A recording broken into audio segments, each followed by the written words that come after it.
Welcome to Beit Bamidbar Messianic Outreach. My name is Gene. This is our Wednesday evening Bible study, and today is the 9th of July, 2025. We're going to be continuing on in chapter 2 of the book of Galatians, and we'll get to that shortly. Okay, first thing I want to do is bring up our bulletin, which is right here. Get all those faces out of the way. Get out of here. Come on. Okay. The date for the bulletin is 16 Tammuz 5785, otherwise known as July 12th. Obviously, that's a few more days. The bulletin is set for our Sabbath service in Post Falls, and so that's why you have a date a couple days later from now. We meet on Shabbat at 9:30 in the morning at the Idaho State Veterans Home in Post Falls. The address is here. It's open to the public. You're welcome to come out. And if you start driving now, you have a chance of making in time for Sabbath. Okay. Our activities, of course, we have a Shachrit prayer service, announcements, and discussion on the weekly Parsha. And the readings for the Shabbat is Parshat Balak, one of my favorite stories. I always get a kick out of someone's got anger issues when he's beating on his donkey, and God makes the donkey talk to Bilam, and he's so mad he doesn't realize he's talking to his donkey. So that's always a little entertaining for me. Clouds your judgment, anger. Yeah, yeah. It's not written anywhere at any time that he did stop and say, "Wait, the donkey's talking to me, and I'm talking back to him." Oh well. Continue to pray for the priests of Jerusalem. We always have the need and the desire to pray for the peace of Jerusalem. Never give up on that, even when it looks hopeless, especially when it looks hopeless. Next week's reading is Pinchas, or if you're Yiddish, it's Pinkus. And we'll get into that actually next week. Okay. Our weekly meetings, currently our only weekly meeting besides the Sabbath service is right now. So if you're reading this, you're here. Okay, upcoming events. You'll notice that there's nothing going on the rest of this month, and things don't really get too much started in August either. So this is harvest season. God designed to have a big gap during the summer, and with special days and holy days, it's been pretty slim last month and this month. And August has a number of traditional things, but nothing big in the way of biblical requirements. So we get to the end of August, things start picking up. And then September is the beginning of the High Holy Days towards the end of September. So that's basically it. Again, it's a little bit quiet. It's harvest season. You should be busy out there picking up your wheat and picking apples or whatever else is coming due. Okay, any questions, comments, or rebukes with regards to our bulletin? So eventually July, not so many, not like August, right? I'm sorry, what? I mean, in July this month, not so many activities. No, it's very quiet. The only thing to pay attention to is Rosh Chodesh. July 25 should be on a Friday evening, Sabbath evening. So, and then it's again, not much. What's going on in August is pretty much traditional stuff. Oh, wow. Okay. Yeah. All right, let's move on.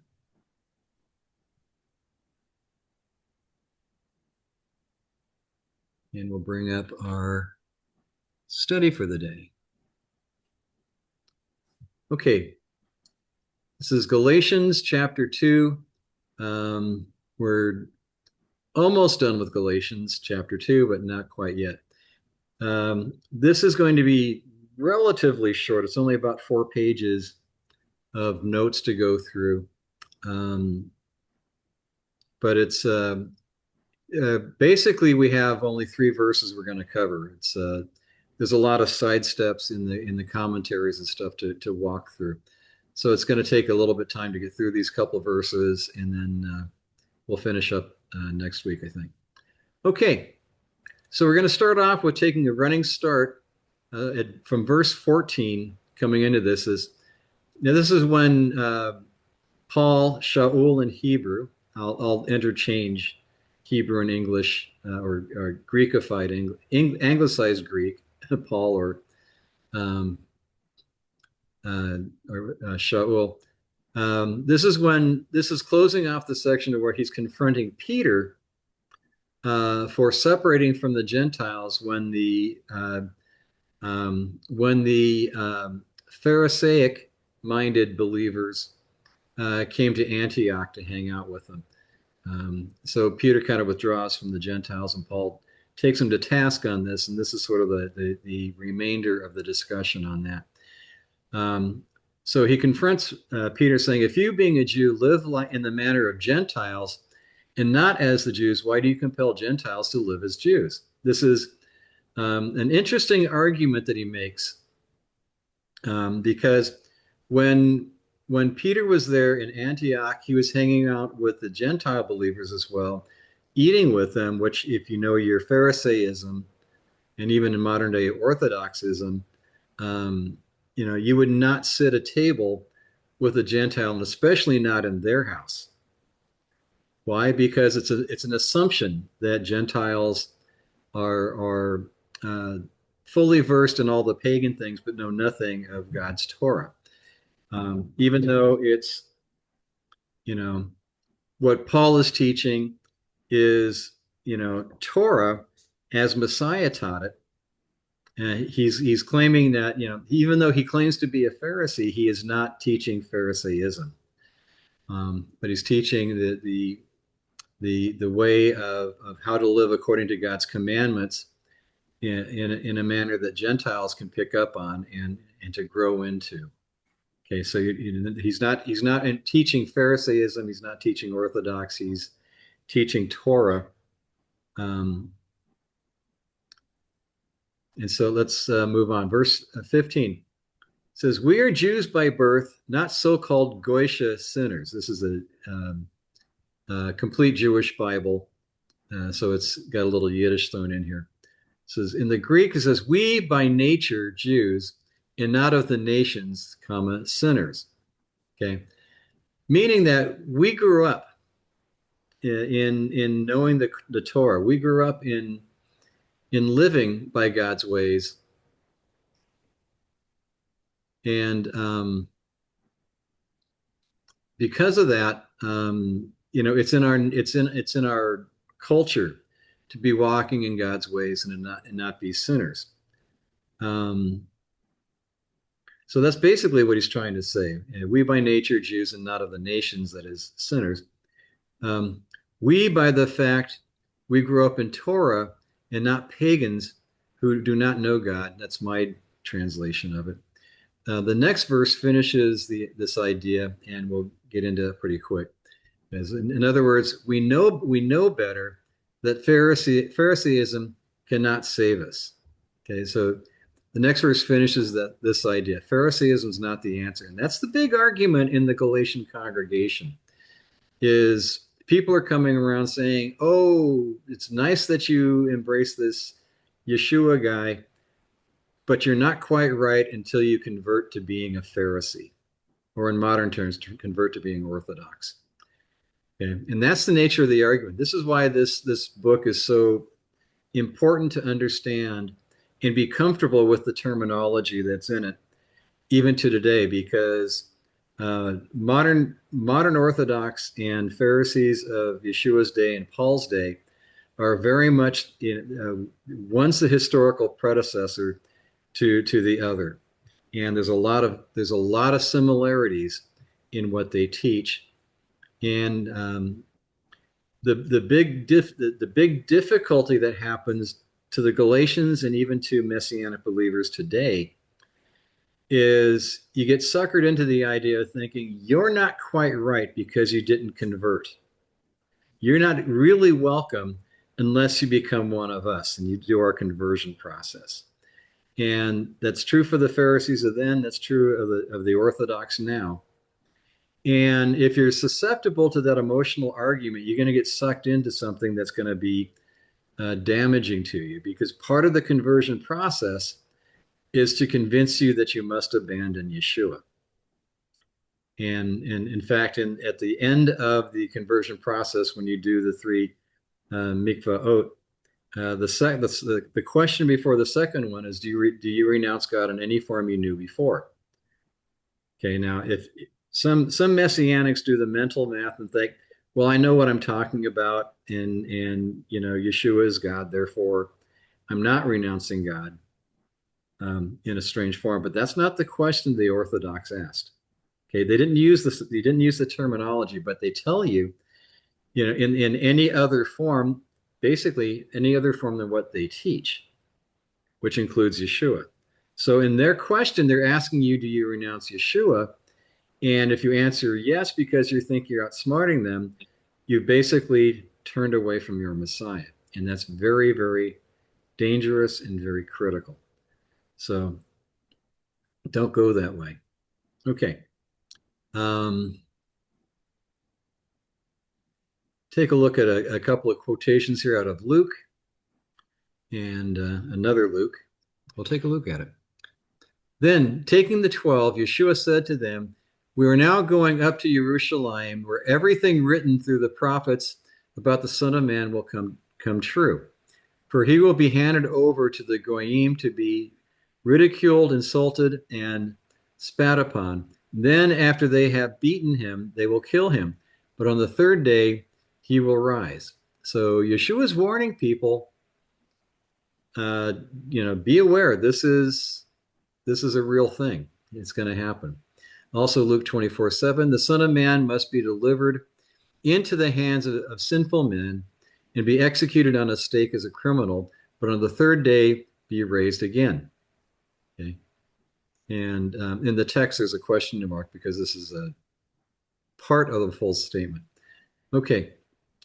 So, even if the Pharisaic oral law permitted such commonplace rejections of the Gentiles, the written Torah forbade it. Okay, this is a commentary. What this means is Pharisaic oral law and even modern Orthodox rules permit rejection of Gentiles, excluding them and pushing them away. But the written Torah forbade it. Okay, so oral Torah, the Pharisaic law, but is different than the written Torah. What does the written Torah say about the Gentile? Okay, I didn't throw it in here because it's a long citation, but Isaiah 56. Okay, that's your homework. Read Isaiah 56.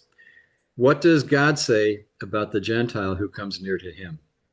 Okay, they're to be included, they're to be embraced, to be treated as if someone who's native born. So that's how we are supposed to deal with it. As Messianics, we need to make sure that we do it that way. That even if someone comes in and is a Gentile, they're here to learn God's ways and to walk in God's ways, and we celebrate that as well. Okay. Questions, comments, rebukes so far? Yeah, since you mentioned the Gentile sinner, the Hebrew language is Gosh, right? Gosh. Okay. Gosh. Kosher, yeah. Yeah. How to call the Jew sinner by the Hebrew? Okay. The requirements for Jew and Gentile are the same, to walk in God's commandments. There's, Paul argues to the Romans, is there an advantage to being Jewish? Oh yeah, much in every way. Yeah, because you grew up ostensibly you grew up knowing God's commandments, No, where the brother, Gentile share. often as an adult has to learn this from scratch as an adult with all your bad habits already fully, you know, fully settled into your lifestyle. Um, and so there's much advantage to that. And so that's this, in within the congregation, we often look towards Jewish people to show us how do we do this? How do we keep Sabbath properly? Okay. Mhm. How do we have a kosher home? How do we, what do we do on the holy days? You know, and we look to that, and we look to guidance for that. And so there's an advantage there. But the Gentile is not to be excluded, but to be included, and that's the big difference. And when regards to the Galatians, um, oops, where am I? I'm in the wrong spot here. I missed my spot. Um, oh, yeah, here we are. Our job then is to encourage one another to walk in God's ways and to learn and to teach how to do that.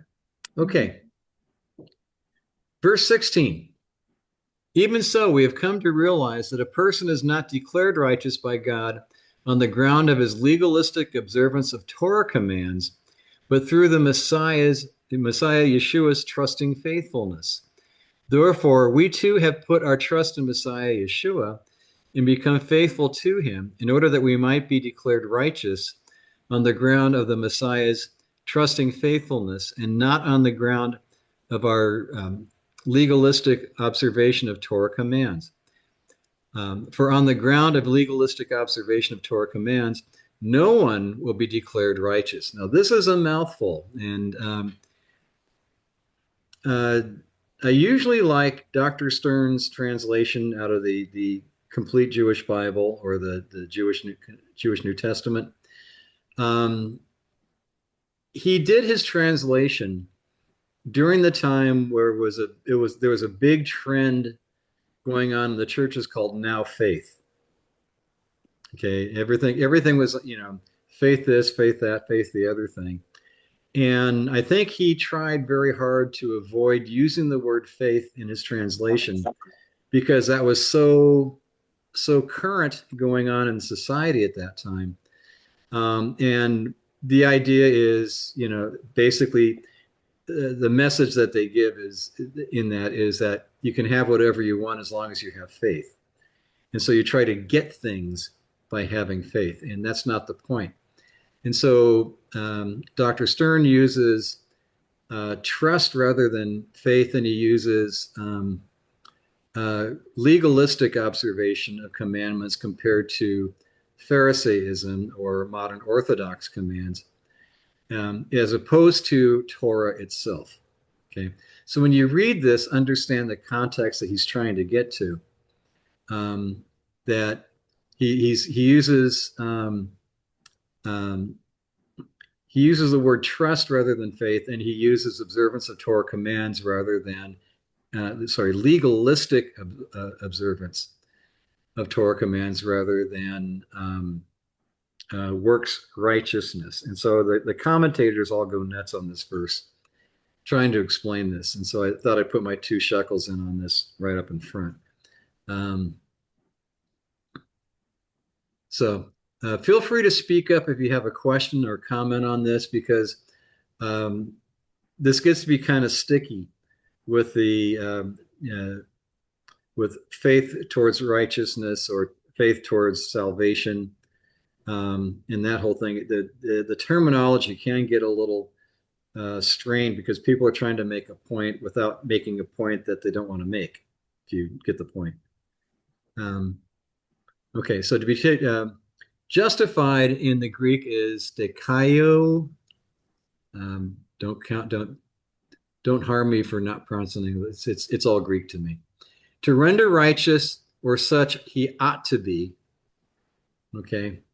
Um, and so the idea is uh, the translation is trying to exercise Paul's point that you're declared righteous at the beginning. Okay, when you come to faith in Messiah, you are declared righteous. Okay, the other half of the bargain is that you grow into a life of obedience to God's commands. But your obedience to God's commands are not intended to be the means of your salvation, but rather the observable result of your salvation. Okay, so we need to make sure this is all understood, all in this couple of phrases that are here. Okay. Um, so to make righteous justify, in order for a person to have fellowship with God, he must be righteous because God is righteous, holy, without sin, and cannot tolerate sin in his presence. Theology distinguishes two kinds of righteousness. One, behavioral righteousness, actually doing what is right, and two, forensic righteousness. That's Dr. Stern's invention. Being regarded as righteous in the sense is A, that God has cleared him of guilt for past sins, and B, that God has given him a new human nature inclined to obey God rather than rebel against him as before. Okay, so Dr. Stern goes on to explain this a little bit. He still goes about back and forth between um, um, what was this? Okay. Um, Behavioral righteousness and forensic righteousness. Behavioral righteousness is you do the commandments because you love God and you want to follow his ways. Forensic righteousness is you are found to be righteous because of Messiah's sacrifice for us. Okay. And he uses that terminology, and that might seem a little bit confusing. Well, sorry, this is what he wrote. Okay, let's move on. Yeshua, the Messiah, has made forensic righteousness available to everyone by paying on everyone's behalf the penalty for sins which God's justice demands. Death, that is, such as in Romans 5, verses 12 to 21. Forensic righteousness is appropriated by an individual for himself the moment he unreservedly puts his trust in God, which at this point in history entails also trusting in Yeshua the Messiah upon learning of him and understanding what he has done. The task of becoming behaviorally righteous begins with appropriating forensic righteousness by trusting in Yeshua, and it occupies the rest of a believer's life, being completed only upon his own death when he goes to be with Yeshua, such as in Philippians 1:23. Okay, that's Dr. Stern's explanation. To me, it's a little bit chunky, but I think that what he's trying to get at is, in Messiah, you are declared righteousness because your sins are forgiven. Okay. Now that you're stated to be righteous, you have a duty to live up to that calling of being righteous, which means obedience to God's commands and to staying unspotted from the world. Okay. And that's basically that whole big paragraph you can put into two things. Okay. You are declared righteous because of what Messiah did for us. And then you now have the obligation to become righteous in your lifestyle by following God's commands in the Torah, the written Torah. Okay. So that's sort of my way of explaining it. Okay. There are other commentators. Libraries of books have been written on the subject of righteousness, both Jewish ethical treatises and volumes of Christian theology, since the question of how righteousness is attained sparked the entire Protestant Reformation. What is important to keep in mind here is the difference between these two kinds of righteousness. Each time the Greek word dikaiou is a cognate is encountered, something that works like it does, um, it must be decided which of these two meanings the word is meant. In the present verse and the next, all four instances of dikaio refer to forensic righteousness that is being found righteous. But in verse 21, the related word dikaiosune refers to behavioral righteousness. Okay. Um, Further commentary on that. Okay.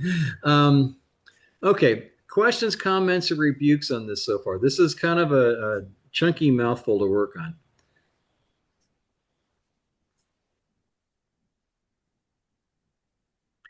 Any thoughts?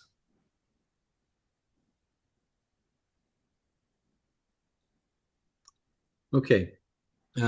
Also in our verse, works of the law, egra nomo, which means business, employment, that which anyone is occupied, anything established, anything received by usage, a custom, a law, a command.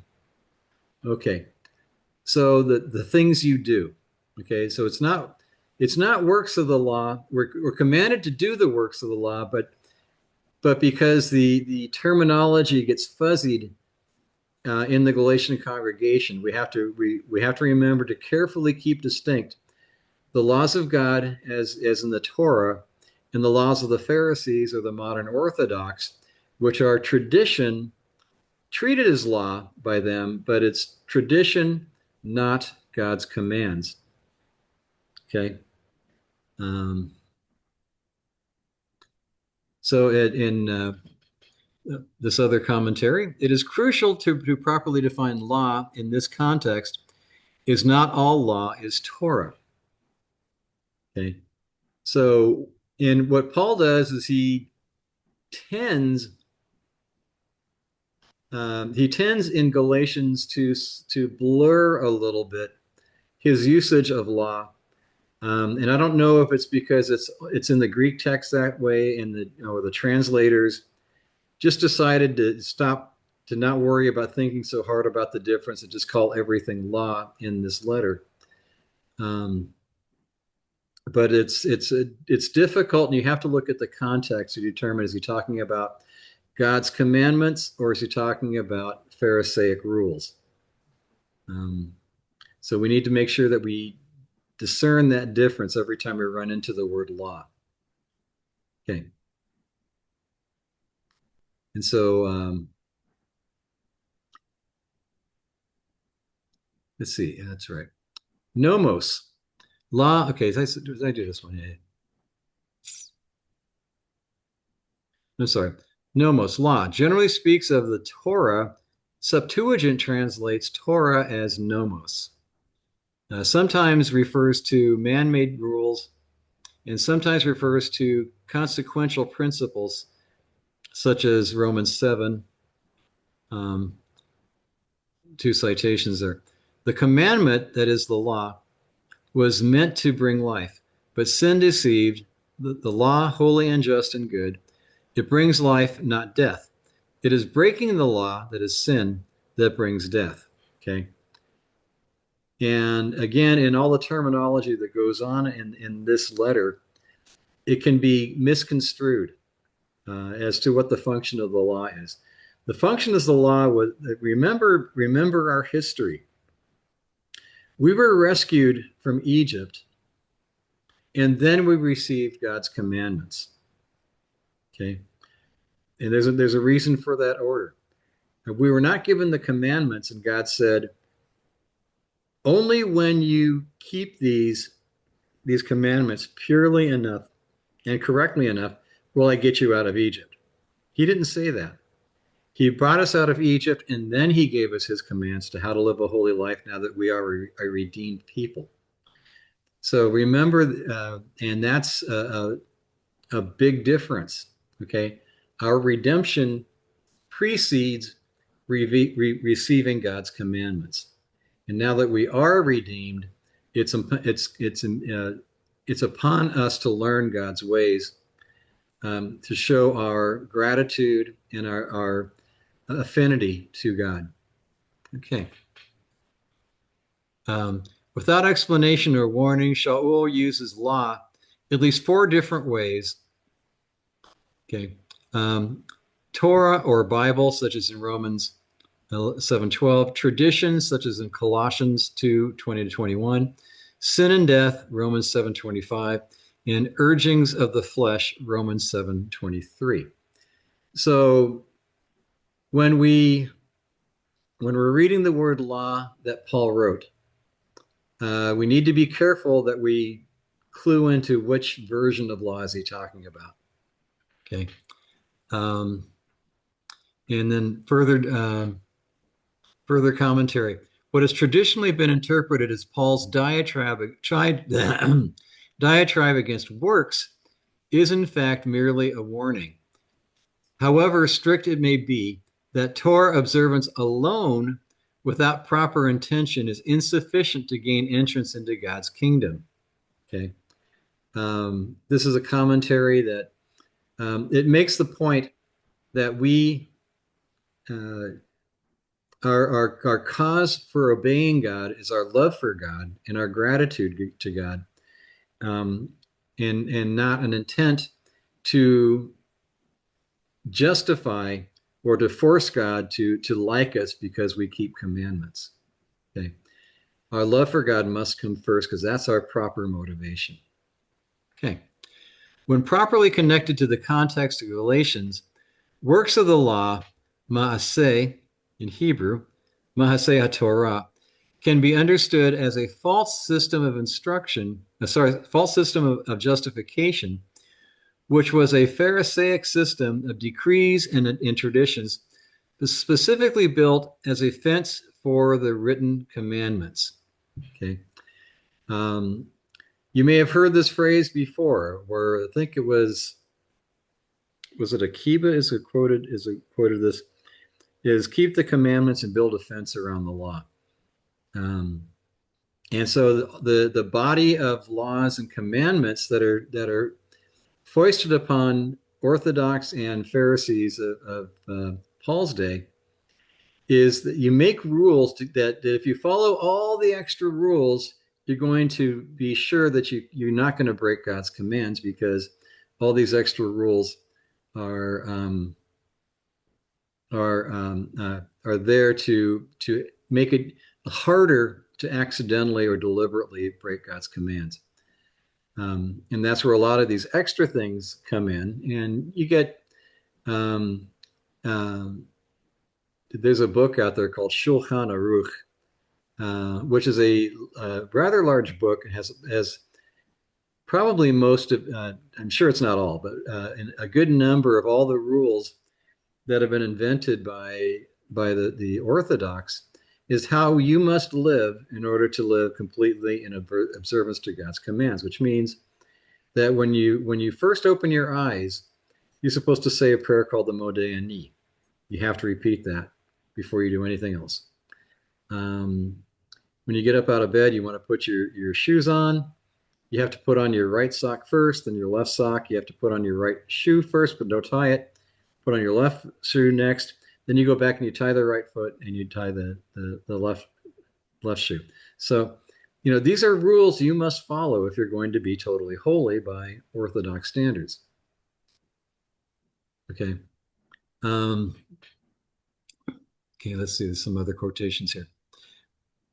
It will be well to bear in mind the fact, which so far as we know, has not received attention before it was noted in Cranfield's article in the Scottish Journal of Theology, volume 17, 1964, so on, and that's parenthetical insertion, that the Greek language of Paul's day possessed no word group corresponding to our legalism, legalist and legalistic. This means that he lacked a convenient terminology for expressing a vital distinction, and so was surely seriously hampered in the work of clarifying the Christian position with regard to the law. In view of this, we should always, we think, Be ready to reckon with the possibility that Pauline statements, which at first sight seem to disparage the law, were really directed not against the law itself, but against the misunderstanding and misuse of it, for which we now have a convenient terminology. In this very difficult terrain, Paul was pioneering. If we make due allowance for these circumstances, we shall not be so easily baffled or misled by a certain impressiveness of statement which we shall sometimes encounter. Okay, so that's a very wordy commentary, but it makes good sense. You have to um, you have to realize that Paul was working in a difficult situation of terminology, and so that's why the terminology in Galatians gets a little wobbly sometimes, because every time you read the word law, you have to stop and think, which law, you know? Okay, because without the commandments, no flesh shall be justified. Okay, Psalm 143, a Psalm of David. Adonai, hear my prayer. Listen to my pleas for mercy. For your righteousness, answer me, and in your righteousness, don't bring your servant to trial. Since in your sight, no one alive would be considered righteous. So this is um, it's a good Baptist position. No one is righteous. Okay, and this is King David is going ahead and acknowledging this. We're all a mess. Okay, and so no one alive is righteous based on our own deeds and our own holiness. So it's recognized from time of old. That's the case. Okay. Okay. Questions, comments, rebukes before we continue on verse 17?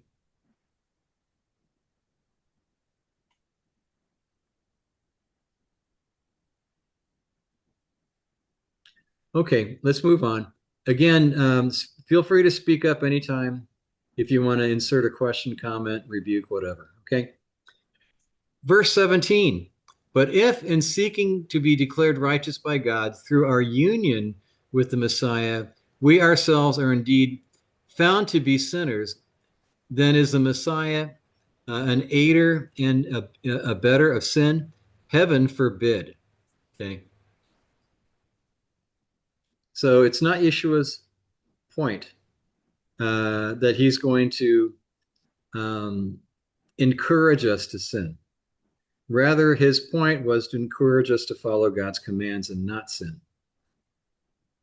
So if we're seeking to be declared righteous, do we behave in a manner that proves that we're not righteous? Okay, no, it's not the case. Even in our failing, even in our impartial capabilities, our partial capabilities, I should say, our partial capabilities, there is this understanding that God loves us anyways, and that in Messiah we are forgiven, even if we're imperfect.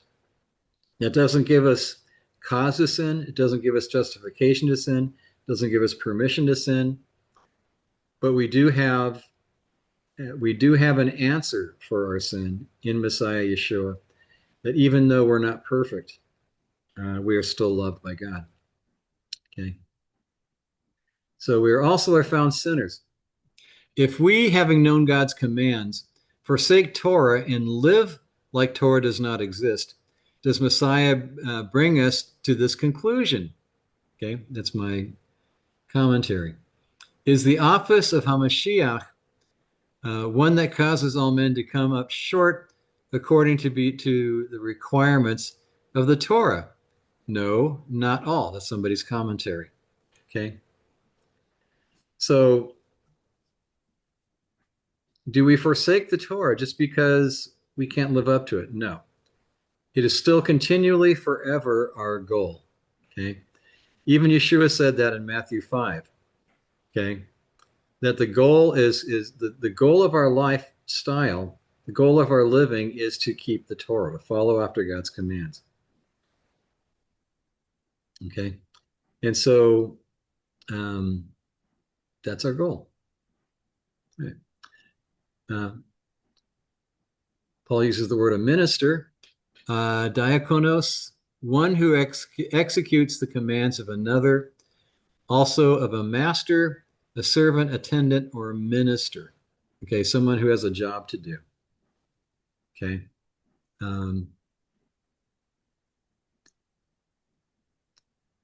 let's see. From Paul's perspective, the logic was solid. Why would Yehovah seem to provide a way of being declared clear, pure, sincere, right, true, and just by accounting the message of Yeshua only to later announce that we are all coming up deficient in the eyes of Yehovah? This is somebody's use in commentary. This would make Yeshua an officiator, a shamash of sin and error. Rather, as I previously said, if we come up short in the eyes of Yehovah, it is only because we are guilty of adding something to the Torah or taking away something from the Torah. This was precisely Paul's argument. So the idea here is that Yeshua being the minister of righteousness, the one who makes it happen, the one who brings it to us, um, he's the one that makes it happen. So we get that. And then, of course, the final comment, certainly not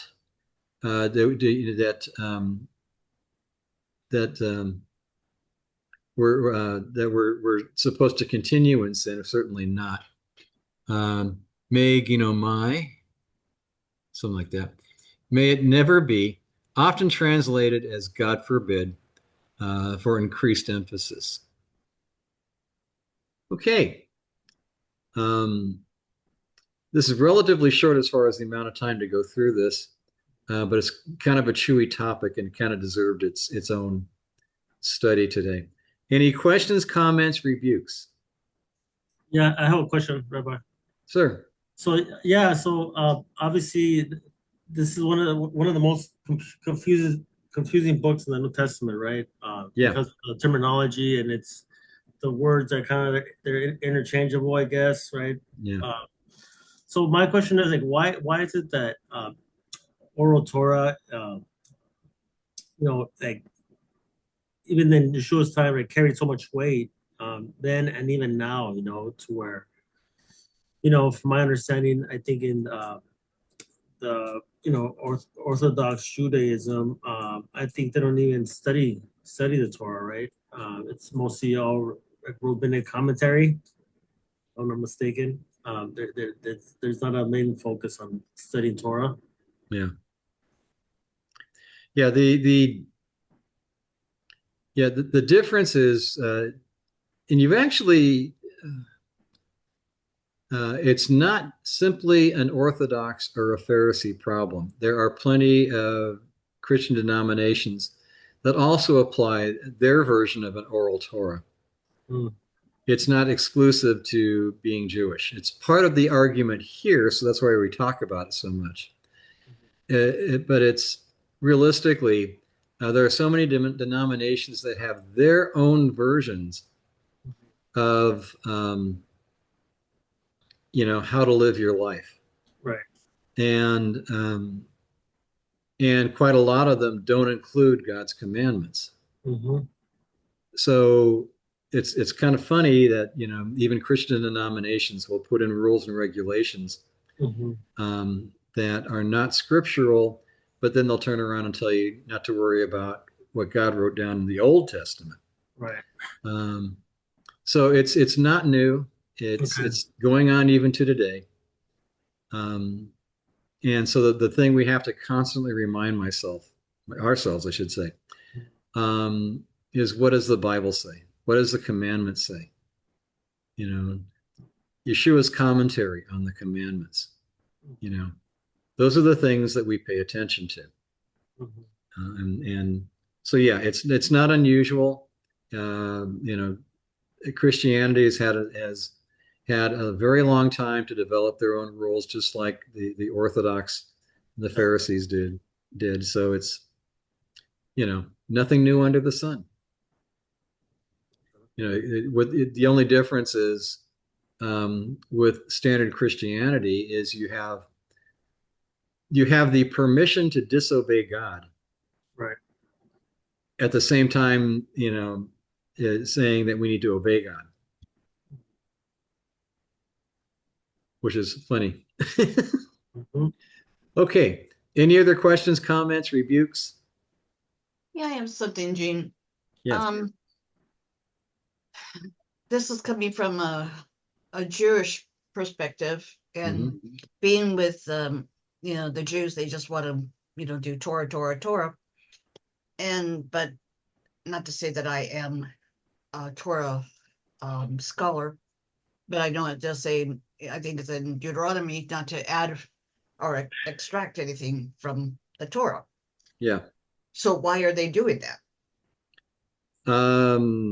Same reason Christians write their own rules. Yeah, I was going to say it's probably just basically the same thing. Yeah, like you're it's talking hard to about. be huffy about one group and accept the other without question.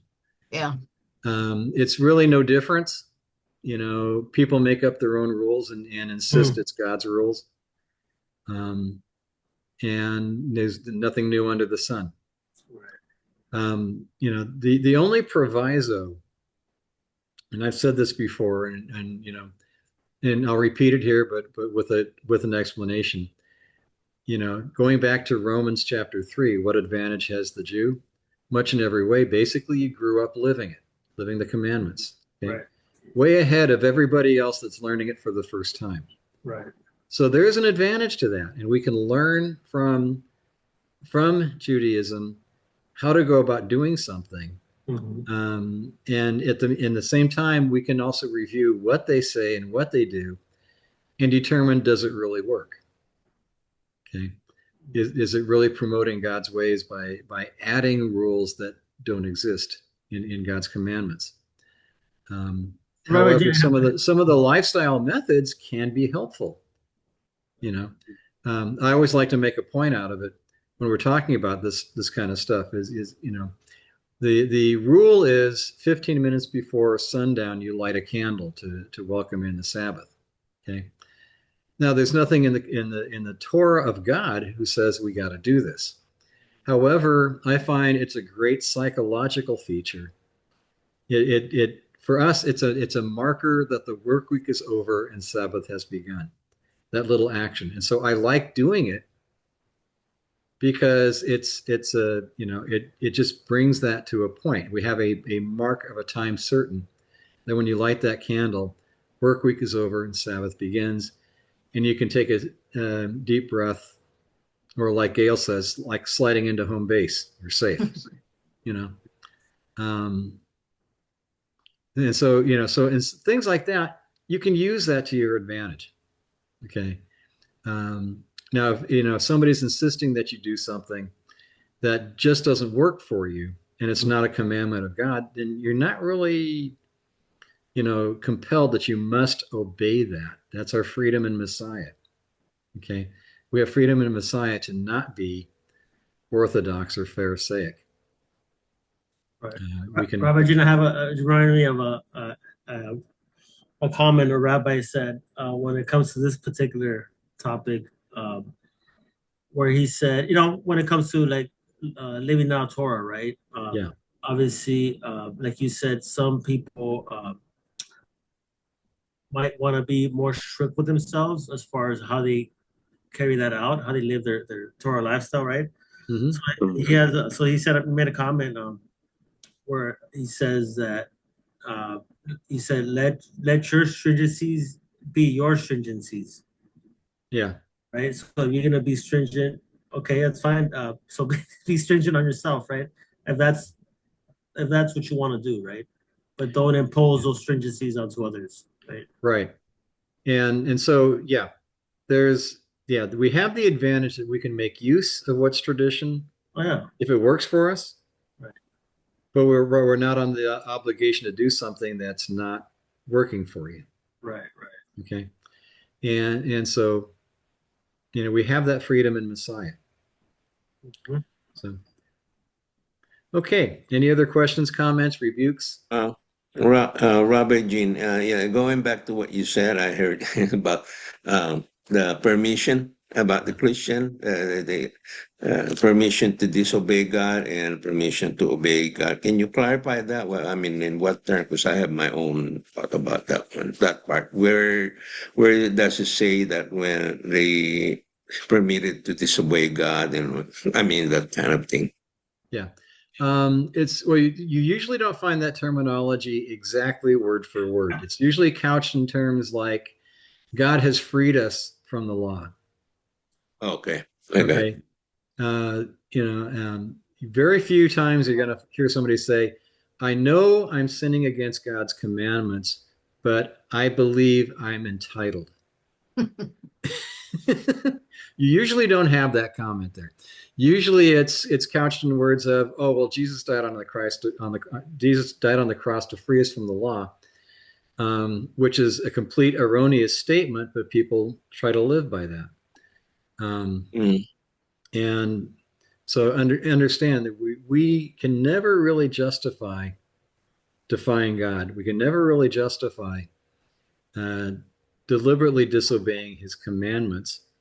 Um, God does give us grace, especially when we're on the learning curve and we don't quite understand all the details of how to make things happen the correct Nitty way. gritty. Especially when we're still arguing with the fact, but God, I love pork. Yeah. Our God is good. He's patient. He works with us. And he'll let us know when it's time to be serious about something. Um, and a lot of times, that happened to me. I was making the argument that, I have grace. I can eat pork. My favorite topping on a pizza was pepperoni. So, that's piggy. So, and I was trying to make the argument all along that, I'm free to do this because of Yeshua. And then one of those mornings I got up and God very clearly said, it's time to put away the pig. Hmm. So, and I looked at, I listened to that and I said, that's not going to be easy. And I actually told him right then and there, if you're asking me to do this, you know that I can do it. I don't know I can do this, but you know that I can do it. And it wasn't a quick, easy, painless process, but eventually I got there. And now I want nothing to do with pork, and I'm very happy with that. But it took a while for me to get there. And that's with every other lifestyle choice. Some things are more serious and God deals with you more stringently, and other things are a little more flexible and don't need such immediate attention. And so he'll be patient with you to work it out. But the bottom line is we still have to obey. We still have to follow what God says is right. all right. Yeah, this is what I just kind of put together. It was puzzling for me because I came from a Christian background, we not even talk about Shabbat, not even talk about Torah. I mean, the way I was taught, it was only for the Jews, okay? Yeah. That's a mentality. And I got into the Messianic faith, then my eyes got open. But now that was kind of mystery. How come the Christians are having trouble? I mean, we all know nobody can really follow the 613 commandments. That's not the point. But remember now I was able to put this together because I was listening to one of this. He's a pastor. I think he seemed to be. Um, I think he it came about that his teaching covering about Hebrew roots, covering about Messianic, some of the Messianic rabbi, what we teach and how we counter with them, how we correct them on his own view. Mhm. Anyway, what I found out that because of the Shabbat, how they don't, they go with the Sunday worship, okay? Because what I found out though, why don't follow the Shabbat? Remember the fourth commandment. Remember the Sabbath day to keep it holy. I think somehow that is, they connect that to the Jewish thing about these animal sacrifices, the Shabbat, the Moedim, those kind of thing. Those are what I'm seeing. Now you're saying about, it seems like they don't want to follow that. Yeah. Because if they do, then they have to do all these things. The Moedim, I mean, we all know Yeshua came and he became the ultimate sacrifice. I understand that. But why is it that they abandoned the Sabbath and the Moedim? That was just what I'm trying to say. They tried to justify that because Yeshua, came and it was the Sunday, that kind of thing, when he resurrected. So they followed that pattern. Yeah.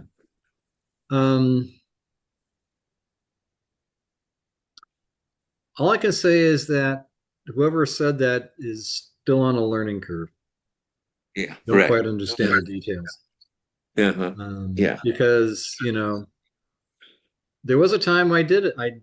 I had that same point of view.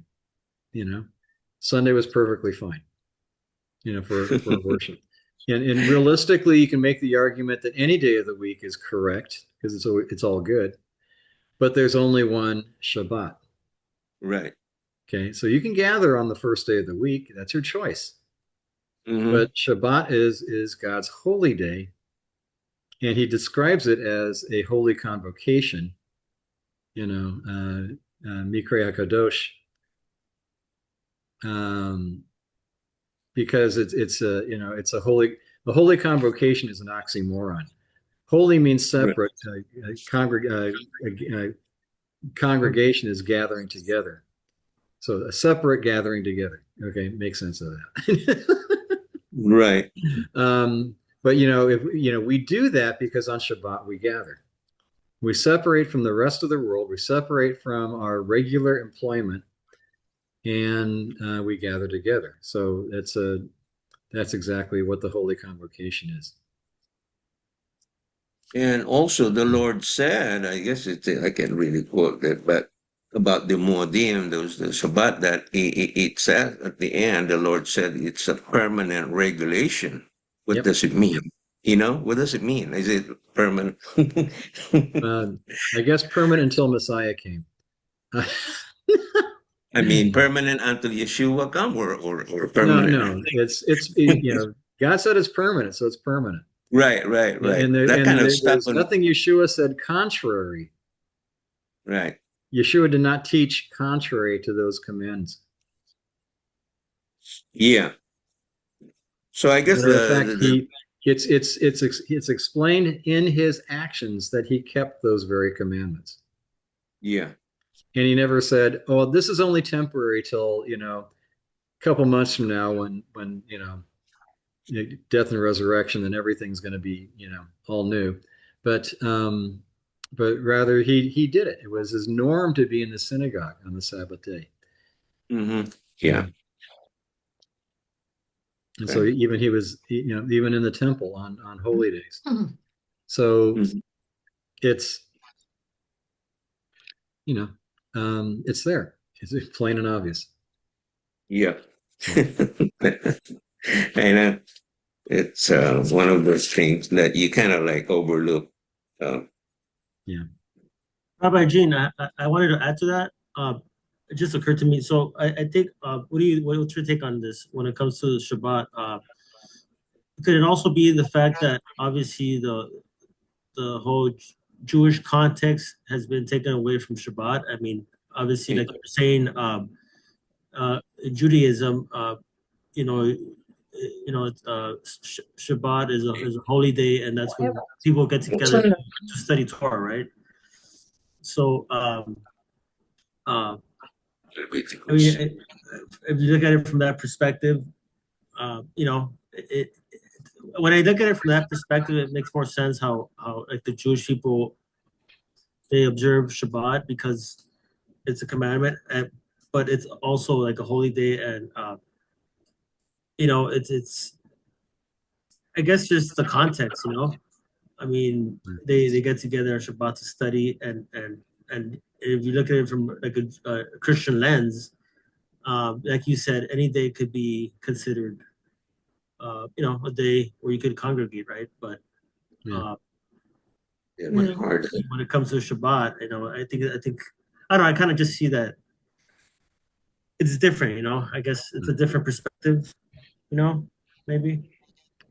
Well, the commandment is to gather, right? Okay, to separate yourself from the rest of your normal occupation and gather.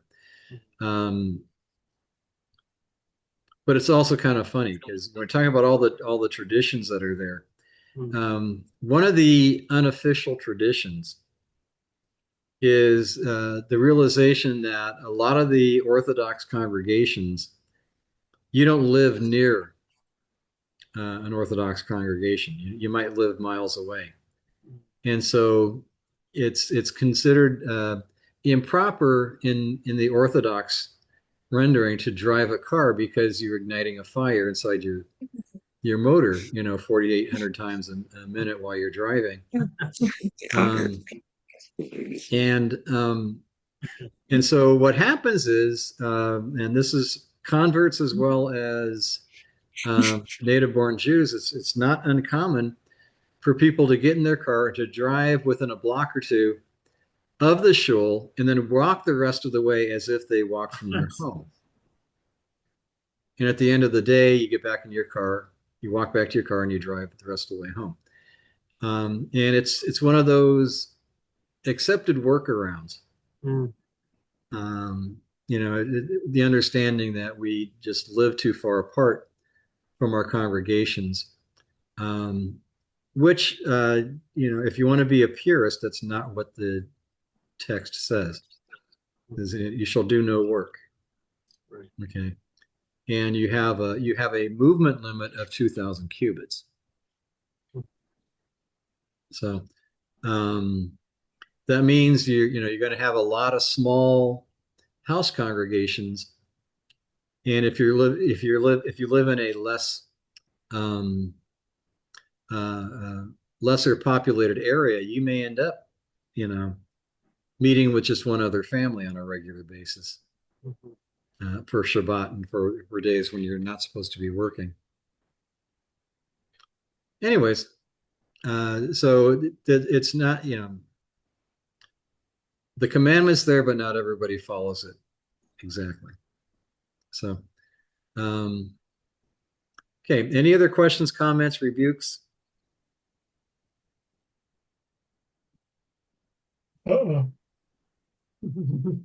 Okay, let me get this. Father, thank you for bringing us together. Thank you for giving us a good discussion today. Help us, Lord, to love you more, to walk more fully with you. Open doors for us to declare your goodness to other people around us. Help us to be so joyful in your presence and with you that we just can't help but share it and to live it. Thank you, Lord, for bringing us together, and we look forward to meeting again next week. B'Shem Yeshua, Amen. Amen. Amen. Thank you, Robert. Thank you, Robert G.